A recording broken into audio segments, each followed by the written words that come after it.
براہ راست یہ چلیں آپ کو اس وقت ثانیہ نشتر نیوز کانفرنس کریں گے. آفیشیل اناؤنسمنٹ ہو رہی ہے. یہ پروگرام وسیلہ تعلیم جیسے کہ آپ جانتے ہیں 2012 سے چل رہا ہے، اور اس پروگرام کو اب ہم ملک گیر کر رہے ہیں، نیشن وائڈ کر رہے ہیں. تو اس پہ جو کام ہے وہ پچھلے 2 سال سے ہم کر رہے ہیں. ہماری ماشاءاللہ جو ہماری ٹیکنیکل ٹیم ہے اس نے اس پہ بہت محنت کی ہے.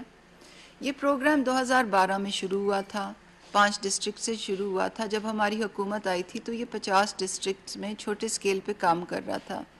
اس پروگرام میں کافی مسائل تھے، کافی پرابلمز تھے. سب سے پہلا مسئلہ تو یہ تھا کہ یہ بالکل پیپر بیسڈ تھا، سب کاغذ پہ چیز چلتی تھی، اور جو چیز کاغذ پہ چلتی ہے اس کے مسائل آپ کو معلوم ہیں.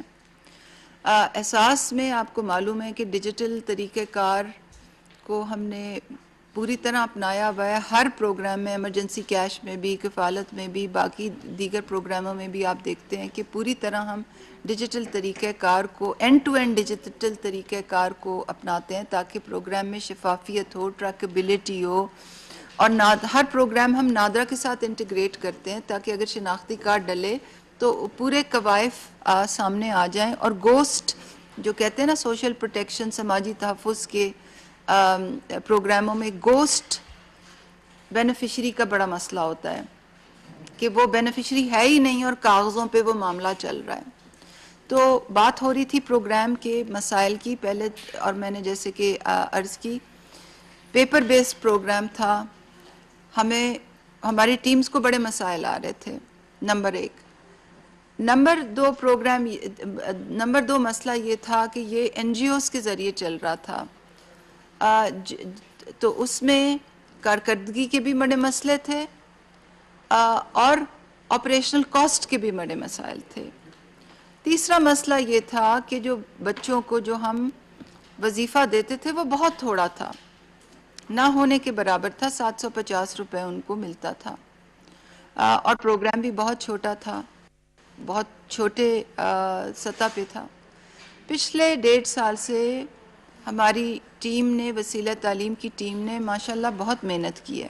یہ ہوا ہے کہ ہم نے اس کو پیپر لیس کر دیا، اور میں چاہوں گی کہ آپ اگر ایک ٹیبلٹ منگوا لیں تاکہ ان کو پریکٹیکل ایک ڈیمونسٹریشن دلوا دیں کہ جو حقدار عورت ہوتی ہے جس کا بچے کو انرول کرنا ہوتا ہے، اس کا شناختی کارڈ ڈلتا ہے. جب شناختی کارڈ ڈلتا ہے تو اس کی پورے قوائف نادرا سے اسی وقت سامنے آ جاتے ہیں.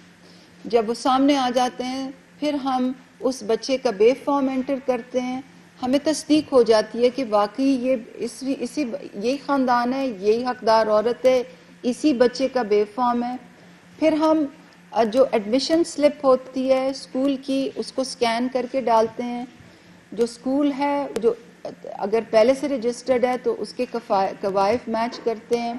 بچے کی تصویر لے کے ایپ کے ذریعے اسی وقت ڈالتے ہیں. یہ تمام چیزیں اس لیے، اور آپ کی اس کی پریکٹیکل ڈیمونسٹریشن بھی ابھی آپ کو کریں گے، یہ اس لیے ہے کہ بدعنوانی ختم ہو اس پروگرام میں، کرپشن کا خاتمہ ہو. جو گوسٹ لوگ آ جاتے تھے، جو ایک عورت کے 15 بچے اس میں انرول ہو جاتے تھے، ایک ہی خاندان کے، اس طرح بھی ہوتا تھا کہ بچے 3 مہینے بعد بچے پیدا ہو رہے ہیں. اب یہ تمام چیز ختم. ریکارڈ میں تو کہ ایک عورت کے 3 مہینے بعد بچہ ہے کیونکہ اس نے اپنی دیرانی جٹھانیوں کے بھی بچے رجسٹر کیے ہوتے تھے. اب یہ پوری طرح سے ڈیجیٹل ہے، اور میں اپنی ٹیم کو بہت خراج تحسین پیش کروں گی کیونکہ انہوں نے اس پہ بہت محنت کی ہے. پروگرام کے فیلئر سے سیکھا ہے اور پھر اس کو اینڈ ٹو اینڈ ڈیجیٹل کیا ہے. نادرا کے ساتھ سیملیس ہماری انٹیگریشن ہے. تو یہ دوسرا چینج ہو گیا. پہلے میں نے آپ کو بتایا کہ اپنا انسٹیٹیوشنل انفراسٹرکچر ڈیولپ کیا. دوسرا یہ کہ ہم نے اس کو اینڈ ٹو اینڈ ڈیجیٹل کیا. تیسرا یہ کہ ہم نے اس کا جو وظیفے کی اماؤنٹ ہے اس کو ہم نے بڑھایا.